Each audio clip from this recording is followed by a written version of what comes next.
Les accords de Munich sont signés par l'Allemagne, l'Italie, la France et le Royaume-Uni à Munich les 29 et 30 septembre 1938 par lesquels Adolf Hitler a pu annexer le territoire de langue allemande des Sudètes. Après l'Anschluss, l'annexion de l'Autriche en mars 1938, ces accords qui ont marqué le recul des démocraties face à l'expansionnisme hitlérien sont considérés comme une étape déterminante dans la marche vers la Seconde Guerre mondiale. Ces accords sont précédés par une série d'entrevues qui ont débuté dès la mi-septembre 1938 entre le Premier ministre britannique Neville Chamberlain et Hitler.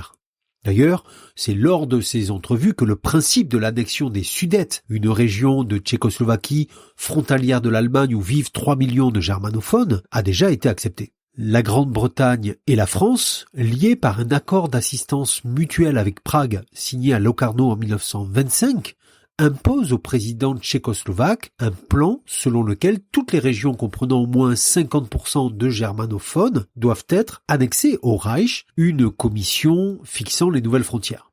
Mais l'attitude d'Hitler se durcit et il menace, si l'annexion pure et simple des Sudètes n'est pas réalisée à cette date, de mobiliser ses troupes le 28 septembre. La France décide alors de rappeler une partie de ses réservistes et l'on semble se diriger vers la guerre. Benito Mussolini propose alors la tenue d'une ultime conférence à Munich pour tenter de sauver la paix. La conférence de Munich se réunit donc à partir du 29 septembre 1938. Le représentant de l'Italie est Benito Mussolini, celui de l'Allemagne Adolf Hitler, celui de la France Édouard Daladier et celui du Royaume-Uni Neville Chamberlain. La Tchécoslovaquie, principale intéressée, de même que l'Union des républiques socialistes soviétiques, l'URSS, n'ont pas été conviés à la conférence. Or, les accords fixent les conditions du rattachement des Sudètes à l'Allemagne. Une évacuation du territoire sudète par les Tchèques est décidée selon des zones successives et échelonnées jusqu'au 10 octobre 1938. Le cas des autres territoires à prédominance allemande doit être étudié par une commission internationale composée de délégués français, allemands, britanniques, italiens et tchèques. Enfin, la France et le Royaume-Uni acceptent dans une clause additionnelle de garantir les nouvelles frontières de la Tchécoslovaquie contre toute agression. Dès le lendemain de la signature de l'accord, commence le démembrement de l'État tchécoslovaque. La Pologne et la Hongrie s'emparent des territoires tchèques qu'elles convoitent, notamment la Slovaquie pour la Hongrie.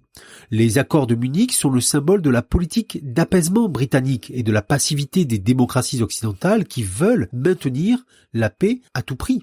Pourtant, l'intégrité du territoire tchécoslovaque est sacrifiée et ces accords ne reposent que sur l'engagement, assez illusoire, d'Hitler à limiter son expansion et à ne pas s'emparer d'une partie plus grande du territoire tchécoslovaque. Or, en mars 1939, les troupes allemandes envahissent ce qui subsiste de la Tchécoslovaquie, bafouant ouvertement les accords de Paris.